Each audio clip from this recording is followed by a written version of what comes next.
In this video, we dive into the groundbreaking developments unfolding in Australia, as the nation takes a bold step forward in the realm of psychedelic medicine. Are you ready to explore the mind-bending world of psychedelic therapy? If so, then you're in the right place. In this video, we'll be diving into the recent changes in Australia's legal status of MDMA and Psilocybin for medicinal use, and what it means for those who suffer from treatment-resistant depression and PTSD. But that's not all. We'll also be discussing the challenges and unanswered questions surrounding this groundbreaking treatment, and why the July 1st launch date is just the beginning of a long road ahead. So sit back, relax, and let's journey together into the fascinating world of psychedelic therapy. Recent changes in Australia have led to the legalisation of certain psychedelic drugs like psilocybin and MDMA for medicinal use.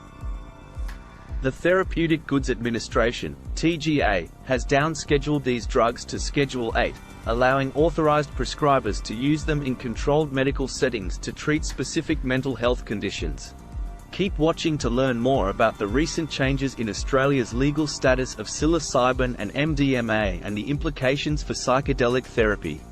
On February 3, 2023, the TGA announced the downscheduling of psilocybin and MDMA to Schedule 8.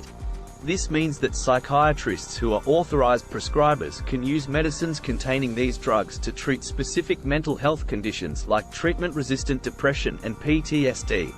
The decision was based on evidence that suggests some patients might benefit from these drugs in controlled medical settings. Only authorized prescribers, specifically psychiatrists, can write prescriptions for psilocybin and MDMA. They must be approved by the TGA under the Authorized Prescriber Scheme, which ensures that patients are safe. The scheme lets doctors write prescriptions under strict rules, and the drugs will be listed as Schedule 8, controlled drugs, for specific uses. Outside of clinical trials, these drugs will remain in Schedule 9, prohibited substances, making it difficult to obtain them for other purposes. Challenges in implementing psychedelic therapy. While the recent changes in Australia's legal status of psilocybin and MDMA have been a step forward for psychedelic therapy, there are still several challenges to overcome.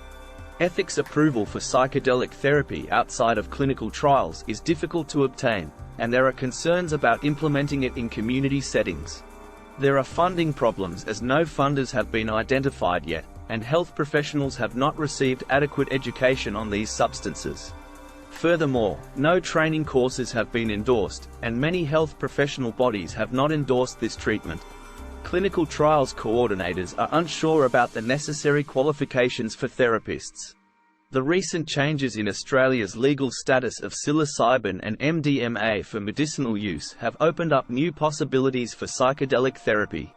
However, there are still several challenges to overcome before psychedelic therapy can be implemented on a wider scale. While the TGA has made an important decision recognizing the need for alternative treatments for mental health conditions, the July 1st change will not be an opening of floodgates to psychedelic therapy. Proper training, education, and funding are necessary to ensure the safe and effective use of these substances in controlled medical settings. Thank you for watching this video on the recent changes in Australia's legal status of MDMA and psilocybin for medicinal use.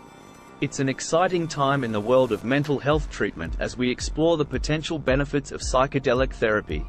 Thank you for watching, and we look forward to seeing you in our next video. If you found this content informative and would like to stay informed on future updates, please consider subscribing to our channel and turning on notifications.